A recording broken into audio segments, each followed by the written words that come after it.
개헌법 일부 개정 법률안에 대한 제안 설명을 올리겠습니다.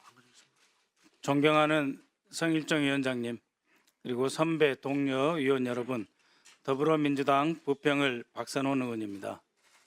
본 의원이 12월 3일 2024년 12월 3일 실제 개헌이 이루어지기 3달 전에 발의해서 우여곡절 끝에 상정된 개헌법 일부 개정 법률안에 대해서 제안 설명을 드리게 되어 매우 뜻깊게 생각합니다.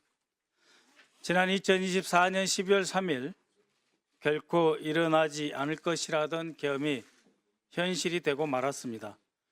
저와 저희 더불어민주당은 계엄을 막기 위해 거듭 간곡히 요청도 드렸고 경고도 드렸습니다만 돌아온 것은 괴담, 정치선동, 가짜뉴스라는 비난뿐이었습니다. 심지어 계엄을 하게 되면 김정은만 행복하게 되는데 그런 걸 하겠느냐라는 국가안보실장, 당시 국방장관의 말씀도 있었지요. 당시 국방장관은 대한민국에서 계엄이 가능하겠느냐, 군이 따르겠느냐, 나라도 맡겠다 라면서 조롱하는 듯한 호통까지 치셨지요. 그러나 현실은 어떻습니까? 계엄사령부 포고령 제1호는 국회와 정당 등 일체의 정치 활동을 금지했고 대통령은 국회에 출동한 계엄군에게 문을 부숴서라도 안에 있는 인원을 끌어내라 라고 지시했습니다.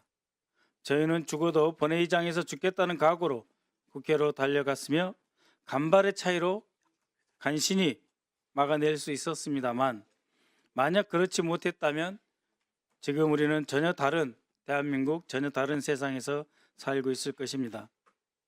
존경하는 위원장님 그리고 위원 여러분, 프랑스, 독일, 영국, 미국 등 해외 선진국들은 계엄 선포 시에 의회의 동의를 받도록 하는 등 강력한 통제 장치를 마련하고 있습니다. 계엄 선포 이전, 이후 양쪽 다 있는 경우도 있습니다.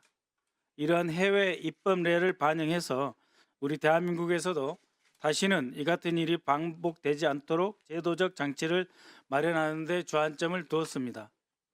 이번과 같은 계엄이 불법적으로 일어나지 않는 미래의 대한민국이 된다면 우리 대한민국의 국방은 더욱 튼튼해질 것이고 우리 대한민국의 군을 지휘하는 지휘관들과 군 장성, 심지어 현장에 있는 현역 군인들까지도 모두 국민의 군대로서 나라를 지키는 데만 전념한다는 자부심이 더욱 커지고 더욱 확장될 것입니다. 먼저 그래서 저는 전시가 아닌 경우에는 계엄 선포 전 국회의 사전 동의를 의무화했습니다.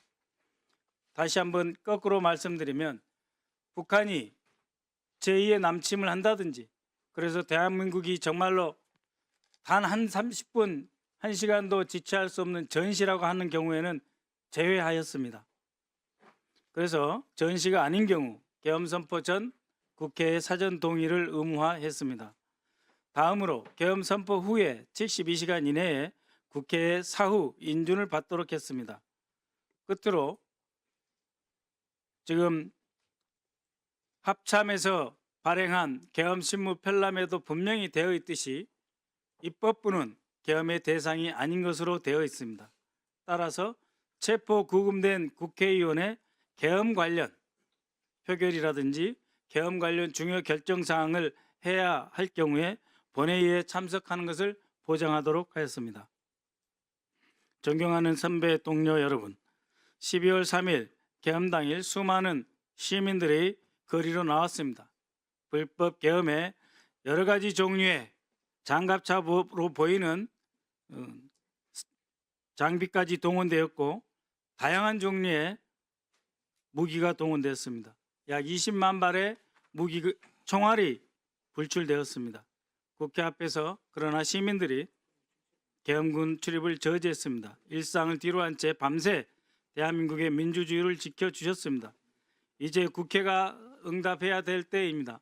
아울러서 이를 통해서 다시 한번 강조드립니다만 우리 국방이 더욱 튼튼해지고 우리 군이 국민의 군대로서 국방에만 전념할 수 있는 기회를 더욱 강화하자. 대신에 적의 기습 도발과 같은 전시에는 예외라 한다라고 하는 점을 분명히 하였습니다. 따라서 저희가 제안하는 것은 매우 합리적이고 합법적이며 근거 있는 제안이다라고 감히 요청드리오며 상임위원회에서 심의를 시작하도록 해주시기 바랍니다. 본 의원이 발의한 개헌법 일부 개정 법률안이 원안대로 심사 의결될 수 있도록 위원님들의 적극적인 협조를 부탁드립니다. 이상 제안 설명을 마치겠습니다. 감사합니다. 네, 수고하셨습니다. 다음은